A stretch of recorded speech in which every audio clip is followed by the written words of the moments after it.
saber, tem alguém aqui que estava na noite anterior?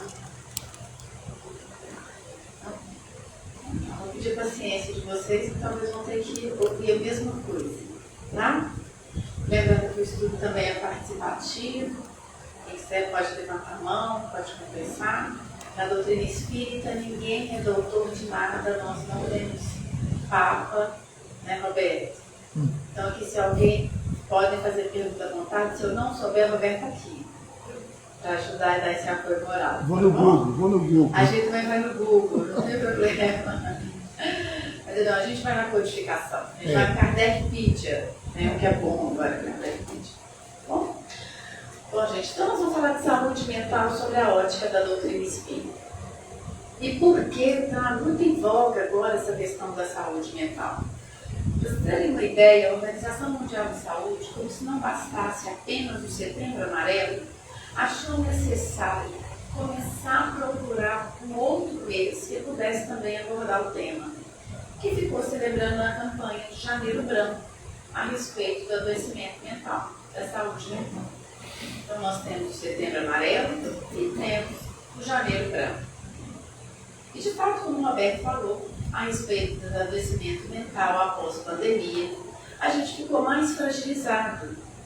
E fato é que tem aumentado bastante o adoecimento mental. Mas a doutrina espírita, muito antes de tudo isso, desde a sua origem, com a produção do Livro dos Espíritos, ela já vem tratando e falando sobre saúde mental. Porque tudo começa no pensamento. Então, a definição de saúde, de mente, que a nossa bibliografia espírita nos oferece, já traz para a gente condição de nos mantermos saudáveis. Estou achando que esse negócio está pitando, tá, gente? Gente, será que sou eu que estou no lugar errado? Vamos lá, deixa eu afastar um pouquinho, quem sabe? Vai que é, né? Então, é interessante a gente começar a pensar o que a gente vai abordar aqui. Todas as nossas referências aqui citadas foram do Livro dos Espíritos. O negócio é ruim. Vou pra cá. E vai ficar sem gravar. Não tem mais. A gente agora é doutrina espírita, agora depois de internet, gente, ficou difícil. Todo mundo virou blogueiro, todo mundo virou artista, tudo tem câmera para tu quanto é lado, tá uma beleza. Mas bom, depois do Roberto tenta baixar. Eu vou tentar falar mais baixo. Será que você fala mais baixo? Melhor? Eu estou mais agitado. Deixa eu ver. Mas aí está ouvindo lá atrás? Tá. Então está lá baixo. Então vamos ver o que a gente vai abordar essa noite aqui. Nós vamos saber sobre o que é saúde mental, por que desenvolver saúde mental, para que cuidar da saúde mental, como cuidar da saúde mental, quando cuidar da saúde mental e onde cuidar da saúde mental. Notem que esse o que, porquê, para que, como, quando e onde pertence ao pensamento filosófico. Os filósofos, para poder compreender bastante uma questão, eles percorriam esse caminho, que é o mesmo caminho que Kardec, ao construir as perguntas do Livro dos Espíritos, também pergunta muito isso. A gente vai ter muito o que, porquê, para que, como, quando e onde, que é o nosso livro filosófico da nossa doutrina. E vamos começar pela definição de saúde. Nota que todas as nossas referências são espíritas. E vejamos lá. Lá no livro Falando da Terra, Joaquim Murtinho, autores diversos, no capítulo 23, intitulado Saúde, define que saúde do corpo é o reflexo da harmonia do espírito, ou da harmonia espiritual. Veja bem, se eu estiver com o meu espírito em harmonia, meu corpo fica saudável. Meu corpo fica saudável, não é livre de doença. Ter uma doença é uma coisa, ser doente é outra. Há doentes saudáveis e há pessoas que não têm doença doente. Ok? A Organização Mundial de Saúde define saúde como o equilíbrio harmônico entre a mente, o sentimento, muito associado às questões sociais, socioeconômicas. Então, é uma sensação de bem-estar mental, físico, espiritual e social. Porque ela ainda coloca a questão espiritual também, já nessa definição. Lá no livro Pensamento e Vida, que é um livro bem bacana, que, segundo Emmanuel, é um livro de uma cartilha que a gente estudou antes de reencarnar, e aí ele começa a repetir e trazer esses assuntos para que a gente pudesse lembrar.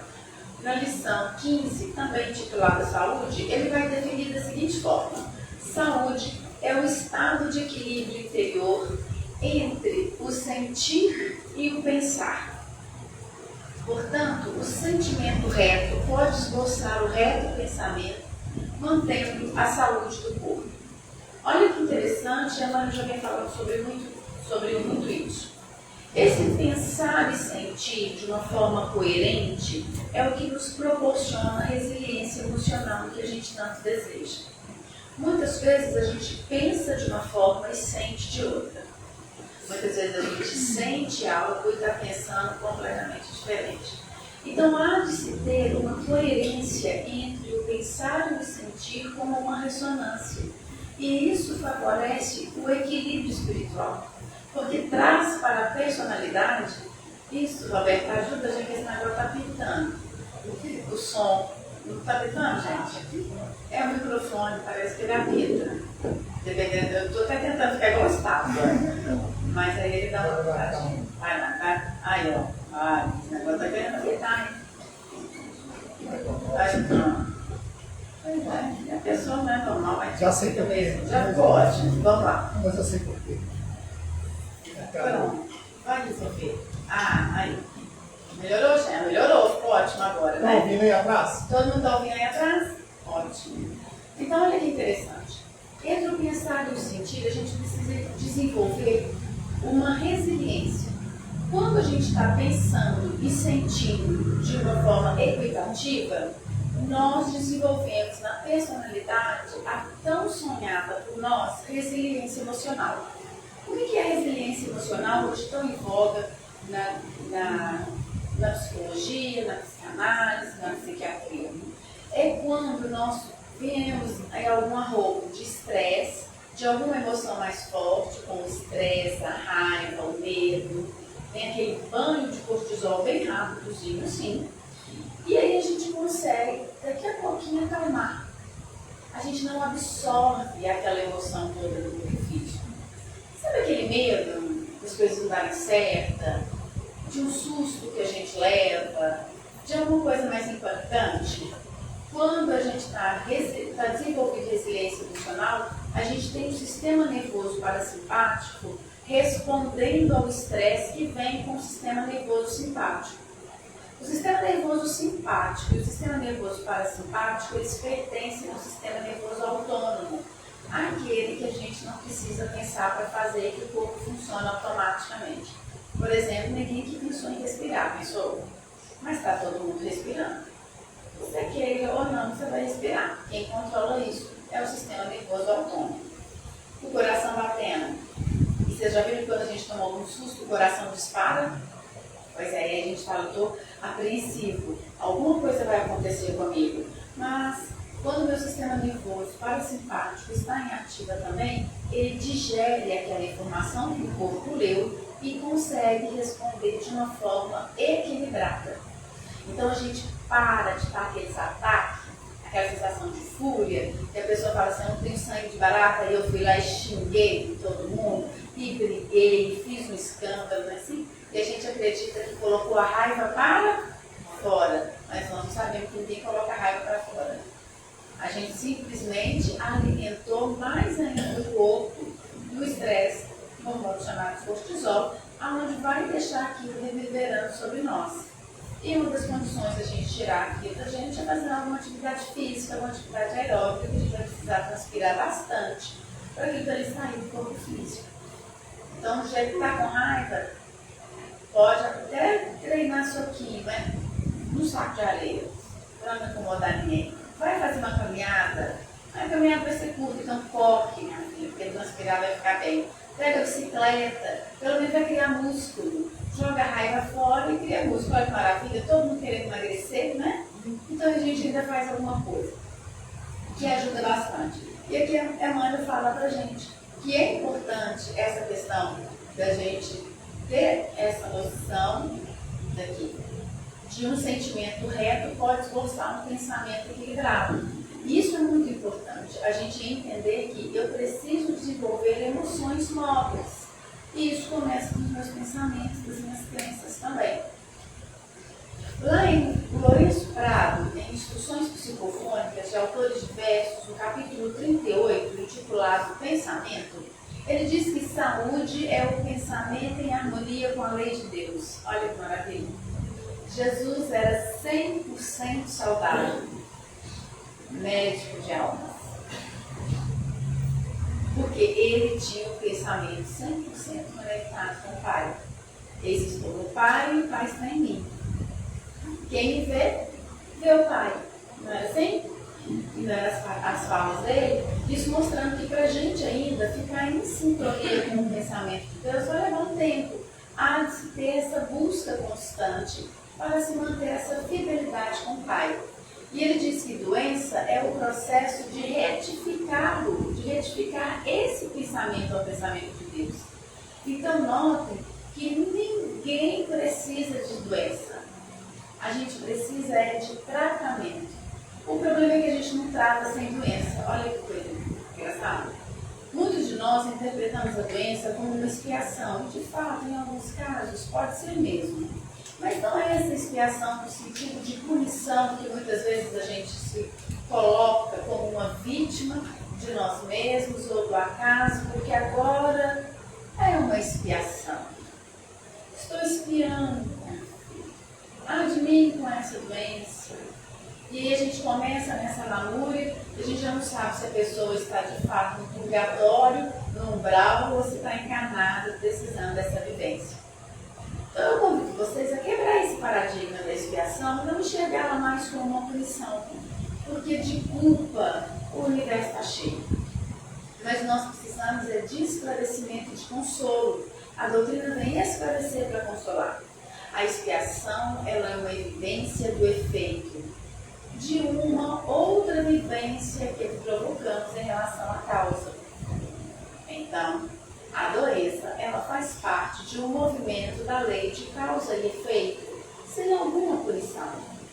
Deus, quando nos criou, espíritos simples e ignorantes, nos dotou de livre-arbítrio. Para que pudéssemos ter liberdade de escolha, há de se ter discernimento do que escolher. E é por ter esse discernimento por experiência própria. Portanto, eu preciso, se eu vivenciei a causa, se eu vivi a causa, eu tenho que viver o efeito para que sim eu compreenda em mim o que isso significa. E aí eu alcanço o discernimento. Daí para frente, eu tenho a liberdade de fazer ou não fazer. A liberdade é uma conquista, é dada por Deus, é uma graça. Uma vez adquirida ela, eu preciso viver. Olha que lindo. Então, quando nós estivermos acreditando que estamos vivendo uma expiação, vivamos por inteiro, compreendendo o que é aquilo, entendendo aquela doença como uma oportunidade de compreensão dos caminhos percorridos por nós mesmos. Mas não é porque o pai agora quer te punir, porque você fez isso, porque você fez aquilo. Eu estou vivendo, porque da vida ninguém sai. Então, se eu vivi a causa, eu vou viver o efeito com naturalidade e absorvendo, aproveitando a experiência para de fato vivenciá-la e conhecê-la em si, que é a melhor parte. Diferente de compreender para analisar o outro e falar, ele está espiando. Nós não temos condições de saber quem está em expiação, se aquilo é uma expiação, se é uma prova ou se é uma missão. Tem um caso do Chico muito legal da gente poder falar sobre isso, que é o caso da Valéria. Se vocês digitarem no YouTube, vocês vão poder encontrar. Chico, em suas visitas a lares, em Pedro Leopoldo, visitava uma criança que ela era tetraplégica, tinha muita dificuldade para falar, então não se movia, família muito simples. O Chico visitava, orava, ficava ali comunicação a família. E uma vez ele falava com o Valério: Valério, se você tiver muita fé e falar o nome de Jesus, Jesus pode te curar. Fala Jesus, Valério, se esforça. E um belo dia, Valério teve coragem e conseguiu se balbuciar um Jesus muito sutil. E aquilo foi alegria para Chico Xavier e da família dele. Certa feita, depois de muito tempo, Chico já morava no Uberaba, Chico teve câncer de próstata e foi internado. Chico, nas internações, havia muitas visitas dos dois lados da vida. E eis que chega uma mulher maravilhosa. E ficou olhando para ele, com aquele olhar compassivo, e Chico falou: meu Deus, quem que é essa que eu já não sei mais quem é que está vindo? E ela ficava rindo, e Chico falava: gente, deixa eu lembrar esse nome, e pensava com ele: quem é essa? E ela começou a rir e falou: você não lembra mais de mim?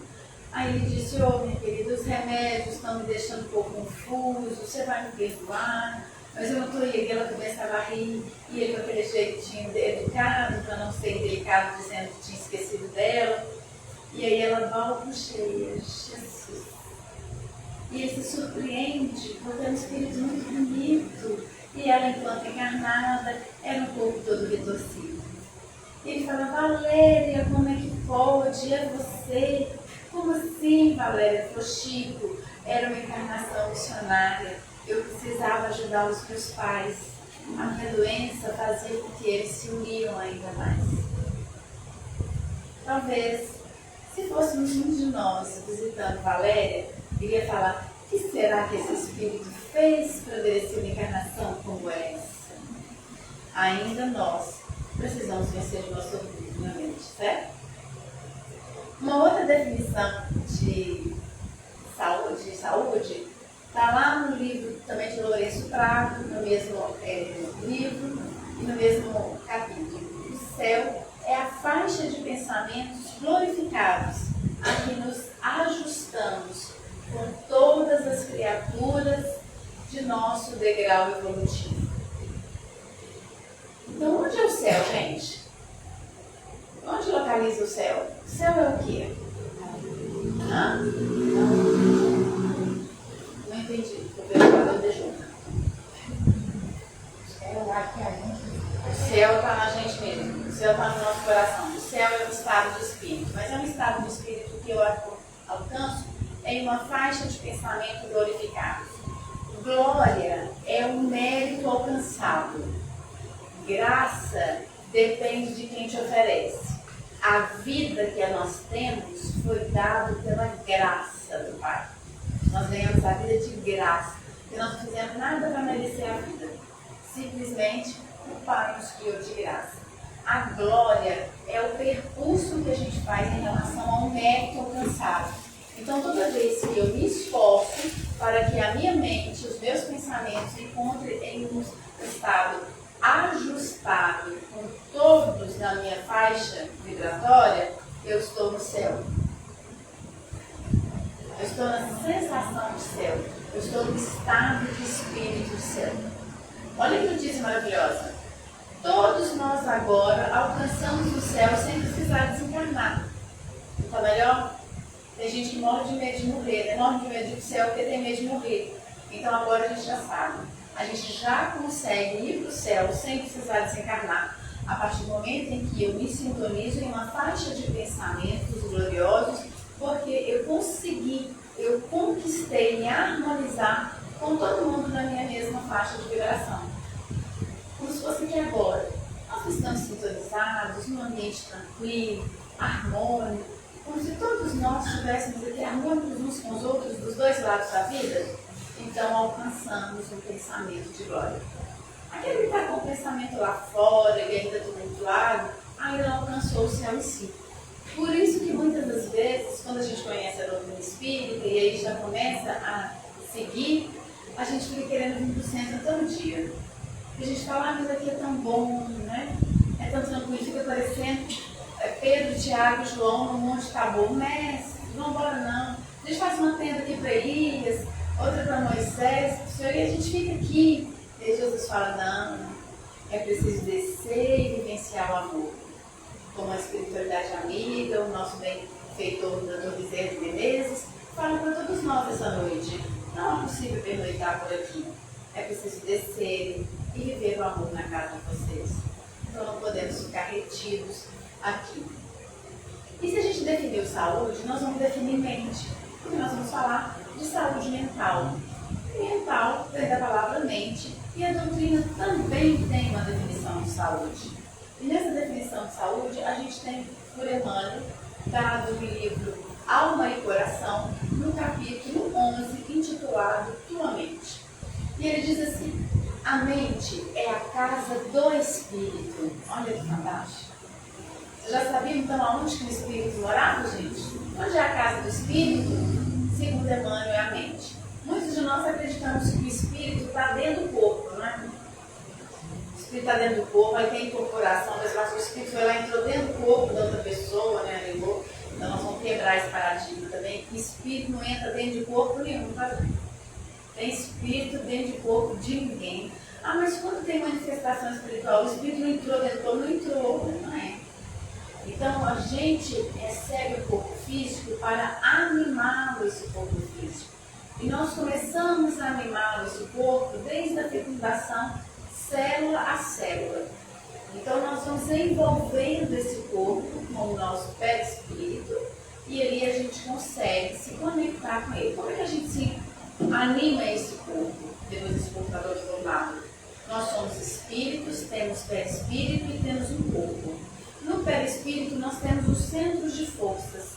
Esses centros de forças eles vão se conectar com os nossos plexos nervosos, que está no nosso corpo físico. O sistema nervoso, veja que interessante, é a parte mais sutil do corpo físico, também mais material, em relação ao perispírito, aonde eles se conectam e a gente tem condições de animar. E quando tem o transe mediúnico, Tati, como é que ocorre? O nosso perispírito se desloca um pouquinho, e aí o perispírito do espírito comunicante, que não tem corpo, ele vai se conectar nos nossos centros de forças, principalmente naquele que precisa se movimentar mais, e aí se dá a manifestação no corpo físico. E a gente tem a sensação de que a pessoa entrou dentro do corpo porque ela ficou tão diferente. Na psicografia, existe um chakra humoral, ou um centro de força humoral, bem aqui atrás, aonde consegue fazer o movimento do corpo. Ok? Só para a gente poder compreender. Agora, se o espírito ele mora na minha mente, e eu moro em uma casa, como é que a gente cuida da casa da gente? Como é que a gente vive bem na casa da gente? Quando a casa está limpa. Não é verdade? A gente precisa de uma casa limpa. Agora a gente até coloca cheiro de ambiente, né? A gente ficar mais em paz, ficar mais tranquilo. A mente é a mesma coisa. Não dá para você deixar o espírito que mora ali com pensamentos tumultuados. Isso é perigoso, isso é de adoecer qualquer pessoa. Então diz assim, como acontece a qualquer vivenda, ela possui muitos compartimentos com serventia para atividades diversas. E às vezes sobrecarregamos as dependências do nosso lar interior com ideias positivamente inadequadas às nossas necessidades. Aqui está a chave, o segredo. Porque a gente acredita que tudo que é positivo, então a gente vai colocando. Fica parecendo acumulador. Ah, isso aqui é bonito, eu vou precisar depois, coloca lá na casa da gente, não é assim? Ah, isso aqui é bom dia, eu ainda preciso, coloca tudo ali. Não, mas isso aqui também é bom, se a gente colocar na casa da gente tudo que é bom, não faz espaço para a gente entrar. Na mente é a mesma coisa. Existem ideias positivamente inadequadas. O que são isso? É um pensamento de Paulo. Tudo me é permitido, mas nem tudo me convém. E eu preciso saber quais são as ideias positivas que me convêm para esse momento. E se não, eu corro risco de tumultuar o ambiente da minha essência, da minha consciência, do espírito que sou. Uma outra definição está no livro Roteiro, Emmanuel vai falar para a gente na lição 25, intitulado Ante a Vida Mental. Ele diz que a mente é manancial vivo de energias criadoras. O pensamento é substância, coisa mensurável. O que é isso, gente? A nossa mente é uma usinagem de pensamentos. Ela produz pensamento mas ao mesmo tempo uma antena, onde ela também capta pensamento. Então eu tenho que tomar muito cuidado, porque quando as coisas estão difíceis, o que pode acontecer? Eu posso criar pensamentos. E nem sempre é uma realidade. E isso pode ser inadequado ou pode ser adequado, vai depender das circunstâncias. Porque se eu ficar me apegando a essas coisas que estão mudando o tempo todo e ficar sempre pensando no lado ruim das coisas, vão ficar cada vez mais difíceis. Já repararam que quando a gente está doente, ali uma coisa ruim, a gente acha outra, que é muito mais fácil a gente achar defeito do que coisa boa? Claro, né, gente? O mundo é de quê? Provas e expiações. A maioria dos espíritos que habitam na Terra são espíritos imperfeitos. Espíritos imperfeitos são espíritos ainda que são espíritos impuros. O que são impuros? Ainda tem vícios, impurezas em si, pelas experiências que trouxeram. Então, o mais fácil da gente achar na gente é defeito. Mas tem uma orientação do Cristo que é fantástica, que ele diz: busca e achareis. Então eu preciso buscar pelo bem. Há um trabalho que precisa ser feito para que a gente busque e encontre o bem. Tati, mas se eu não estou buscando nada bem, então agora é hora de usar o poder criador da mente. Então crie o bem pela criatividade. E ontem eu contei aqui uma historinha que sempre mostra para a gente, tem na internet, de dois amigos que estavam internados. Um estava do lado da janela e o outro não tinha condições de ver a janela. E o outro amigo que estava da janela ficava criando e mostrando para ele o que tinha depois daquela janela. Ele falava que tinha jardins, que tinha passarinho, flores, que as borboletas estavam. Eu falava: então me conta, o que você está vendo da janela? E ele falava: eu vejo assim, o passarinho está azul, e está voando, e tem uma árvore, tem uma palmeira. E aquele colega ficava cada vez mais animado, feliz. E ele lá. Um belo dia, esse amigo falece. O corpo morre e ele é colocado pelo seu leito do lado da janela. E quando ele olha para a janela, ele se surpreende, porque só havia um olho grande da janela. Mas aquela criação mental foi positivamente adequada, porque o manteve a esperança. Então, notem a importância da gente entender o que é positivamente adequado e o que é positivamente inadequado, de acordo com a nossa necessidade. Eu preciso saber qual é a minha necessidade. Nossa mente é desarte, um núcleo de forças inteligentes, gerando plasma sutil e exterioriza-se incessantemente de nós. Oferece recursos de objetividade às figuras de nossa imaginação sob o comando de nossos próprios desígnios. Gente, esse texto é muito rico. Ele mostra como que a gente tem uma força mental. A nossa vibração, ela é emanada pelos nossos pensamentos e os nossos sentimentos.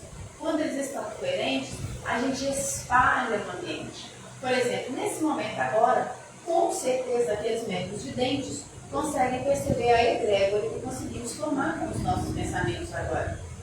As nossas mentes estão aqui, circulando, produzindo essa energia. Nós estamos vibrando. Muitas dessas energias provavelmente recolhidas pela espiritualidade amiga e armazenada na casa para ser usada nos tratamentos.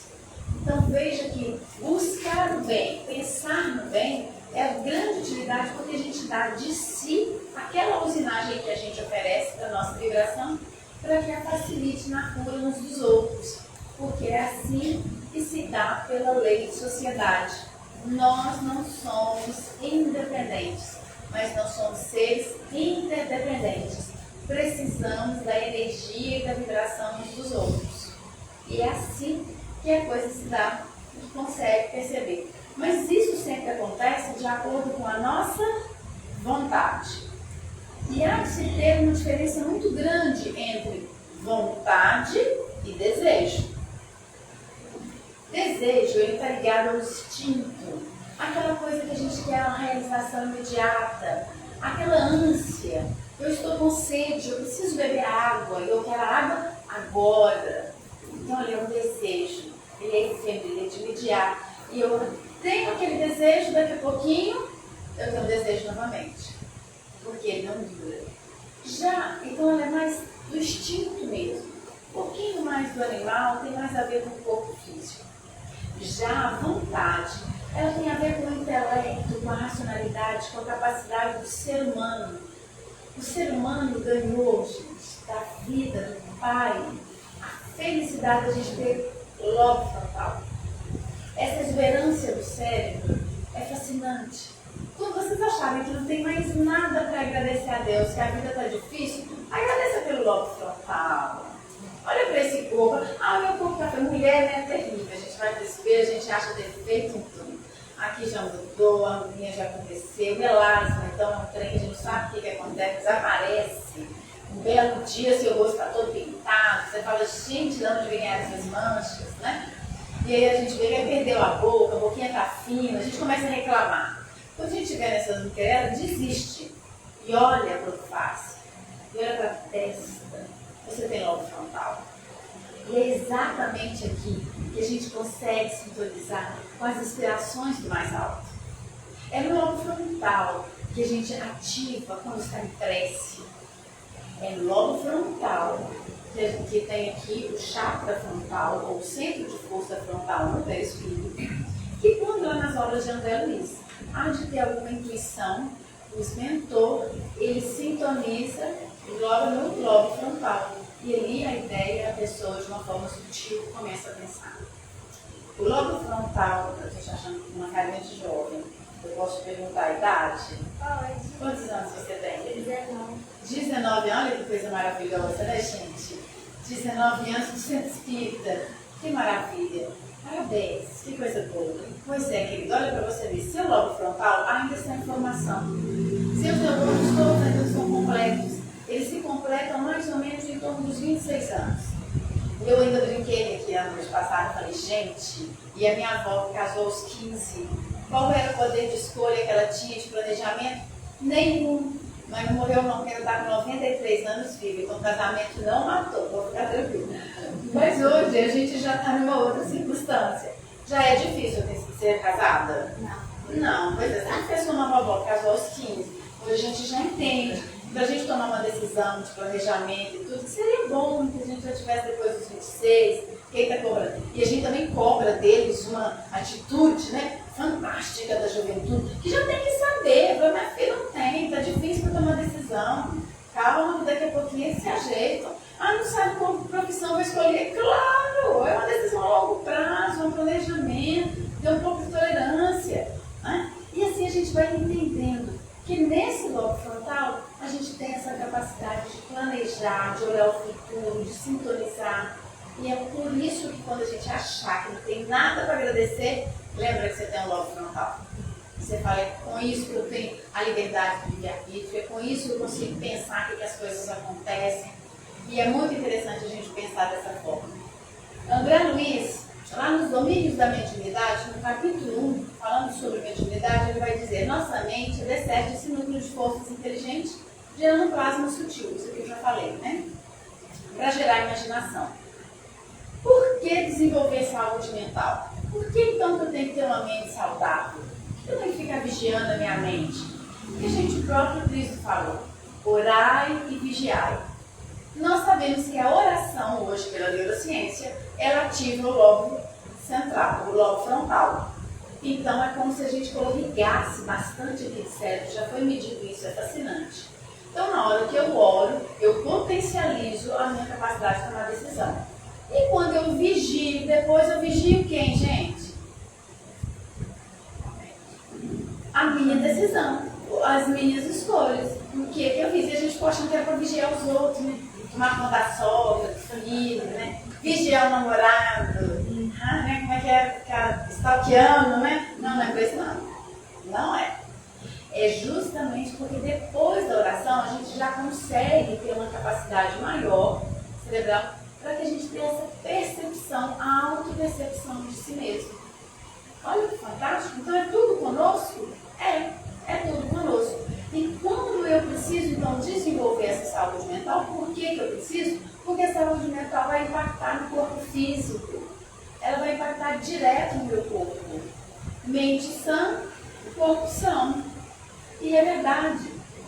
Olha, a cólera, gente, o cortisol, hoje a gente já sabe que estraga o corpo.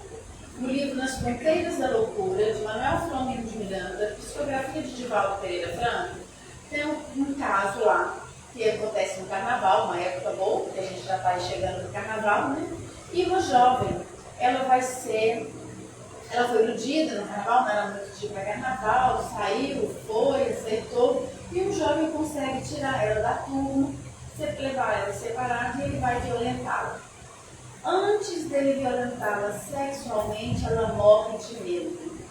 O medo que ela sente impacta tão forte no corpo que ela desencarna e o medo fica percorrendo ainda a corrente no perispírito.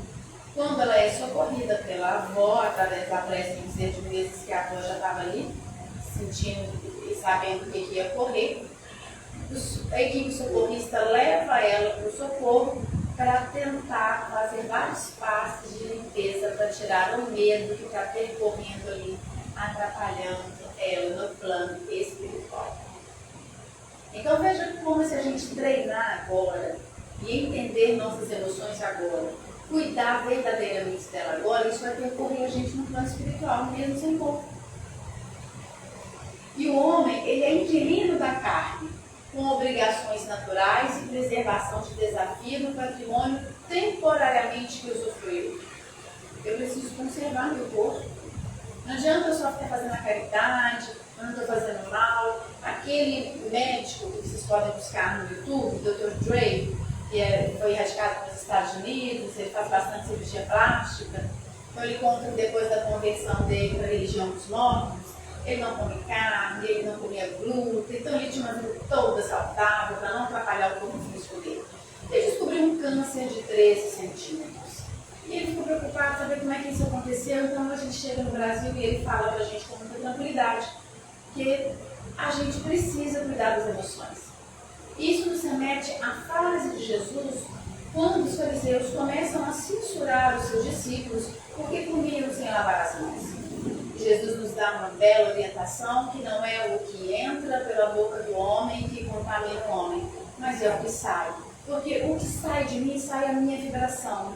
Se vai sair muita raiva, muito rancor, muito estresse, o que está saindo de mim? Ou está, na verdade, saindo da minha essência e percorrendo meu corpo físico, que é a parte mais externa que eu tenho, para contaminá-lo, sem ter condições de realmente guardar o patrimônio que eu usufruo. Percebe? Então, nesse sentido é importante, impacta a alma.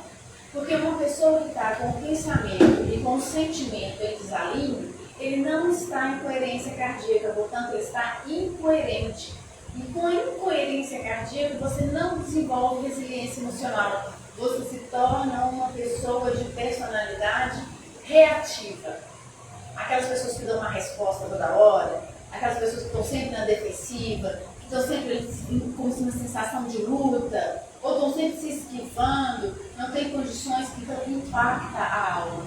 E impacta também o ambiente. Porque uma pessoa desequilibrada emocionalmente, como que o ambiente fica, gente? É por isso que quando tratando de saúde mental, alguém é enfermo, a família toda está enferma. Está todo mundo precisando de tratamento. Porque é um exercício, é um esforço, é esgotamento mental que gera no ambiente. E a gente pode cuidar disso. Então, olha só, perder neurônio afeta a saúde mental. Isso aqui é o que diz a neurociência e a ciência pra gente. Então, esse estresse crônico perde neurônio. Pensamento negativo, repetitivo, mata neurônio também. E a doutrina já vem falando pra gente não pensar negativo. Impacto no ambiente. É isso que a gente fala, que não é influencia. Não contamina, mas influencia. Daqui a pouco está todo mundo deprimido, está todo mundo realmente com dificuldade. Então, por que desenvolver saúde mental? Por que a gente desenvolve saúde mental?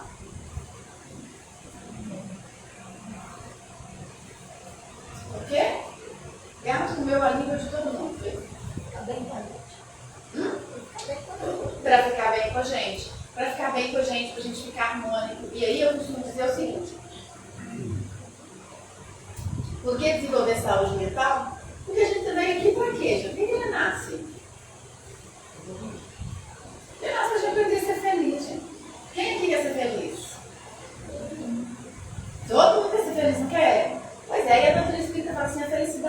começa nesse mundo. Aí a gente absorve só essa parte da lição e acha isso aqui é um martírio. Esse mundo é de prova e expiação, eu tenho que sofrer. Aí a gente tem Joana de Anjos, que traz a boa notícia, que revigora o nosso ânimo, quando ela diz que a felicidade não é desse mundo, mas começa aqui. Se começa aqui, ela começa pela mente, portanto eu desenvolvo saúde mental para começar a ser feliz desde já. Para que cuidar da saúde mental? É justamente para isso, para viver com a paz intimamente.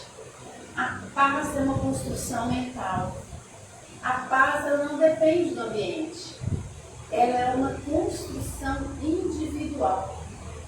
E ela começa com a mente, com os pensamentos. Para construir essa paz mundial, então a nossa alma se encontra realmente tranquila, o veículo que ela obedece fica em paz. Quando eu estou em paz, meu corpo está em paz. E certa feita, a Madre Teresa de Calcutá perguntaram para ela o que precisava de fato a gente trabalhar para construir a paz mundial. E ela respondeu, vai para casa, e era o seu caminho. Vai para a casa mental, nós espíritas, e ame os familiares que você projetou na sua mente. Porque através das nossas experiências a gente acredita que sabe quem é o pai, quem é a mãe, quem é o filho, quem é a sogra, que a gente cristalizou nos nossos pensamentos. Que na verdade já são outras pessoas. Mas aqueles que a gente traz em nós é que nos magoam. Aqueles pensamentos que a gente traz daquelas pessoas é que nos tumultua, que nos colocam em guerra. Quando a gente está em paz nessa casa mental, com todas essas pessoas que estão conosco tão próximo, a gente consegue trabalhar para a paz no ambiente. Porque o nosso ambiente íntimo está em paz. Como cuidar da saúde mental? Isso é bem interessante. Todo esse esquema foi retirado do livro Passos da Vida, Autores Diversos, no capítulo 17, Saúde e Equilíbrio. É uma psicografia de Chico Xavier. Ele diz assim: colocar-se sobre os desígnios de Deus cada dia, através da oração, e sustentar a consciência tranquila, preservando-se contra ideias da culpa. Preservando contra ideias da culpa. Colocar-se e entregar-se nos pensamentos em Deus, fazer a prece, é de fato confiar. Está difícil, eu estou num problema complicado. Eu sigo, faço as preces e entrego verdadeiramente a Deus. E sei que seja lá o que vai acontecer, é para o meu bem. Aí eu me recordo de Paulo, na carta aos Romanos, no capítulo 8, versículo 28, quando ele nos informa: tudo ocorre para o bem daqueles que amam a Deus. Eu posso não entender esse bem, mas foi para o bem, porque eu fiz a prece. E por que eu me liberto da culpa? Porque a culpa, ela realmente como se fosse uma âncora que me deixa estacionado em um lugar de lamentação e de uma punição quase que eterna. Nós já viemos com pensamentos de outras religiões onde nos condenávamos ao fogo do inferno eternamente. E ainda temos esse resquício ainda da alma e nos comportamos dessa forma. Quem participa de reunião mediúnica aqui consegue perceber quando vem os espíritos que já acreditam que merecem aquela culpa pro resto da vida. Comigo não tem jeito não. Eu sou ruim mesmo. E eu tenho que ficar aqui.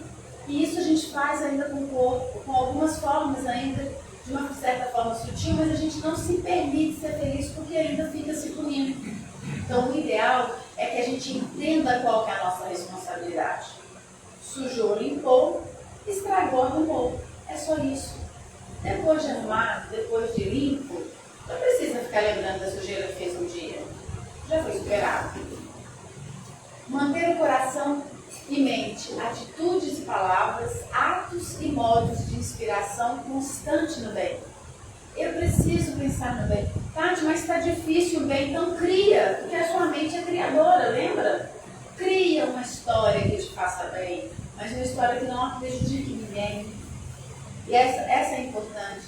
É legal que o Divaldo fala muito disso, que uma vez veio uma sogra, uma nora falando da sogra, e que ele conta essa história, né? E aí ele pede para a pessoa colocar um pozinho, como se fosse um veneno, que tinha que ser colocado aos poucos, mas que ela precisava tratar a sogra muito bem. Tinha que tratar ela muito bem, porque senão ia dar bandeira, etc. Então ela ficou treinando, mas fala, né? E ali ela ficou naquela expectativa e começou a remorso e começou a gostar da sogra. Então voltou para falar com o monge, é uma história que ele conta, e falou assim: agora eu preciso de um antídoto, porque eu não quero que ela morra mais. Eu treinei tanto, eu fingi tanto, que agora eu já gosto dela. Então como é que eu faço? Ele falou: mas eu vou ficar tranquila, porque não era veneno, era uma situação mais tranquila, ela tá bem. E eles continuaram amigos. Divaldo também fala muito isso para marido e mulher. Ele fala assim: ah, mas ela não está bonita, finge que está. Fala que ela está bonita assim mesmo. Para que você tem que falar a verdade nessas horas? De tanto você falar, uma hora ela vai ficar. E é verdade, às vezes a gente fica com aquele mal-estar. Eu não gosto de fulano. E compra algo que você gosta de fulano, elogie verdadeiramente, que daqui a pouquinho você passa a gostar. Tudo é apreendido. Nelson Mandela nos ensina uma vez que se a gente aprendeu a odiar, a gente é capaz de aprender a amar. E é verdade. Olvidar motivos de queixa, sejam quais forem. Gente, olvidar é esquecer. Vai reclamar? Esquece. Vai se queixar da vida? Esquece. Não, tá falando, esquece. Não, mas você tem que esquece. Procure esquecer os motivos que você tem para reclamar. Porque reclamar não ajuda. E ele vai começar a colocar o hormônio de você depressivo. Então não reclama. Não, mas é porque meu filho é difícil. Não reclama. Esquece. Não olhe os defeitos, porque senão você não vai conseguir sair disso. Dar o melhor de si mesmo no que esteja fazendo. Mantenha-se hoje na ciência, a gente fala no mindful. Você ficar presente naquele momento. Você perceber se o que você está fazendo aqui e agora. Se sentir presente. É dar o melhor de si no seu instante, nesse momento. Que é filho e é tudo que a gente tem. Nós não sabemos o que seríamos de nós na hora que a gente desce essas escadas. Mas agora a gente está aqui. Agora a gente está ouvindo essa bendita doutrina que nos ensina a ser feliz, a começar de agora. Em uma felicidade real. Não é uma felicidade de facilidade, mas é uma felicidade íntima, onde eu consigo me entender comigo. Nessa existência qual eu estou. Eu consigo olhar para as minhas queixas e saber que, olha, isso não dá para poder reclamar, porque eu tenho outras coisas para agradecer. Então agora, o importante a fazer é dar o melhor de si. Agora a gente está ouvindo isso aqui. E regozijar-se com a felicidade do próximo. Esse é um exercício fantástico. Isso é treino, gente. A gente tem que treinar com a alegria alheia. Primeiro que a gente elimina a inveja. Segundo que a gente fica verdadeiramente feliz. Porque o que a gente acha que a grama do vizinho é mais bonita, é o tempo todo. Se a gente fica feliz porque a grama dele é mais bonita, então nós vamos ser felizes mais fácil. Olha que bom que a sua grama está bonita, me dá uma muda, como é que é? Fica bacana. Isso é treino. E o outro é treino. Divaldo também tem um caso dele bem rapidinho que dá pra gente ainda contar. Estava numa reunião mediúnica e chegou uma mulher muito bem arrumada, com sua situação financeira melhor, com um anel de um diamante enorme. Divaldo tem pensamento, e é interessante que esse pessoal tem mentor, né, gente? Mentor não sai de lá, é uma coisa. E Divaldo pensou assim: gente, que desperdício, para que essa ostentação toda nessa reunião mediúnica? Essas pessoas geralmente são simples. E Joana chega perto dele e fala: que inveja, hein, meu filho? Aí ele falou: minha irmã, eu não tenho inveja, meu filho. Que isso, eu só estou achando que está demais. Inveja sim, meu filho. Você sabe o que foi esse diamante? Você sabe quanto benefício esse diamante percorreu até ser lapidado? Quanta riqueza gerou? E você sabe por que ela está assim? Não, irmã, não é isso. É sim. Essa mulher, ela veio toda pronta, porque o marido aguarda para um evento social da qual ela não pode faltar. Mas para ela não faltar a reunião, ela já veio pronta. E você, para onde vai depois daqui? Porque é assim, né, gente? Todo mundo fica doido para ter uma Joana de Anjos, mas será que quer? Vai dar conta? Todo mundo quer ter um Emmanuel como mentor, né? Mas será que vai dar conta? Pois é, eu também não. Então, olha, quando cuidar da saúde mental? Gente, eu acho que cuidar da saúde mental, como vocês acham que a gente deve cuidar da saúde mental? Sempre. Eu acabei de falar hoje aqui na casa, no jargão que eu sempre falo. Tem aqueles que precisam cuidar da saúde mental e tem aqueles que merecem cuidar da saúde mental. Quando a gente já tem um diagnóstico, a gente precisa cuidar da saúde mental. Não é um luxo, é uma necessidade. Quando a gente não tem um diagnóstico, a gente merece. E é para alguém precisa adoecer, gente? Nós vamos esperar adoecer para precisar? A gente pode merecer. E onde cuidar da saúde mental? Então a gente cuida com médico, com psiquiatra, toma medicação. Ah, mas eu não posso tomar medicação, não, porque esse negócio vicia. Não pode ficar viciada. Fala engraçado, na hora de tomar cervejinha, ninguém pensa que vai viciar. Também vai ferir o sistema nervoso. Não precisa ser cervejinha, não. O café em excesso que vai alterar o sistema nervoso, não tem problema não. Não tem nenhum ali médico que estudou para controlar o efeito no meu sistema nervoso. Mas eu estou assim mesmo. Agora, quando eu tenho um profissional competente que estudou, que vai mandar essa medicação ali, entrar e colocar na hora precisa, aí eu falo, eu começo a me sabotar o tratamento. E espírita acredita verdadeiramente que pelo espiritismo muitas vezes eu não preciso de procurar psiquiatra, não. Porque ele já começou com mentor, ele já cultivou uma psicografia, ele tomou passe e água fluidificada.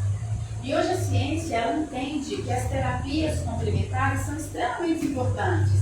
E as terapias complementares também respeitam a medicina a tal ponto de que não a substitui, portanto não são terapias alternativas, são complementares. Aqui na casa tem tratamento de saúde e eu tenho certeza que nenhuma orientação espiritual pede para suspender o tratamento da medicina. Ao contrário, pede para ficar. Então não pode funcionar a doutrina espírita como desculpa para não procurar psiquiatra. Ah, mas não pode mesmo. Ah, mas é porque obsessório. O Divaldo, os filhos deles que tiveram vários problemas de obsessão, também foram internados no hospital psiquiátrico e tomaram medicação. Bezerra de Menezes com seu filho da mesma forma, porque a gente trata o corpo e a alma. Terapia, psicólogo, psicanalista, terapeuta, também a gente trata com saúde mental. Religiosidade, também, nós não estamos aqui? Ah, só a doutrina espírita? Não, qualquer tempo religioso onde a pessoa se conecta com a espiritualidade. A espiritualidade da ciência não é uma religião específica, mas é o que ela consegue se relacionar com o sagrado, aquilo que é sagrado para a pessoa. O mapa da saúde mental, nesse site www.mapadasaudemental.com.br, se você jogar seu endereço lá, ele vai buscar no raio mais próximo onde você pode cuidar da sua saúde mental. Tá? A terapêutica espírita, que é onde a gente se encontra, é fundamental para a saúde mental. E aqui a gente tem mais ou menos uma receitinha, que seria aí o que for ideal, mas é dentro da agenda de cada um. Culto no lar uma vez por semana. No dia e horário correto, sem faltar. Ô Tati, mas tem gente na minha casa que não quer fazer culto no lar. Faça sozinho. Mas faça. E não insista. Convida. E deixa as pessoas livres. Porque se Deus deu livre-arbítrio, não é você que vai tirar. Diferente das crianças. As crianças a gente ensina a participar. Coloca livros de acordo com ela, meio tem uns maravilhosos. E aí a gente vai falar a linguagem da criança e todo mundo participa. Estudo sistemático, a casa oferece pelo menos uma vez por semana. Passe água fluidificada não faz mal a ninguém. Aqui, ó, as águas estão aqui para serem fluidificadas. O passe foi dado, ministrado na cabine. Isso é importante. Pelo menos um por semana, pode ter dependendo do tratamento que esteja feito, de acordo com a orientação espiritual. Tarefa de assistência, quando a Joana de Ângeles diz que quem se ocupa enxugando a dor alheia não tem tempo para derramar suas dores. E reunião pública é essa que a gente está fazendo aqui, pelo menos uma vez por semana. Então, essa aqui a gente vai passar, as emoções primárias depois a gente fala, nosso tempo já terminou. E aqui a gente pensa nos livros Passos da Vida, lição 17, Saúde e Equilíbrio, de André Luiz. Tem algumas aqui orientações para a gente que um resumo de tudo que foi falado, sobre esquecer as conversações e opiniões de caráter negativo, esquecer motivos de queixas, apresentar pelo menos um pouco mais de alegria. A alegria é uma energia que traz mais vida para a gente. viver trabalhando e estudando, agindo e construindo, a gente tem que se manter ocupado para o progresso, admirar as qualidades nobres dos nossos companheiros é muito importante. Porque, gente, saúde mental se conquista com equilíbrio moral e espiritual. Então, eu agradeço vocês pela paciência, a casa, aqueles que estão ouvindo pela segunda vez, espero que tenham gostado de novo, não tenha ficado tão repetitivo assim, entendeu? Fiquem em paz. Roberto, muito obrigada. Eu agradeço.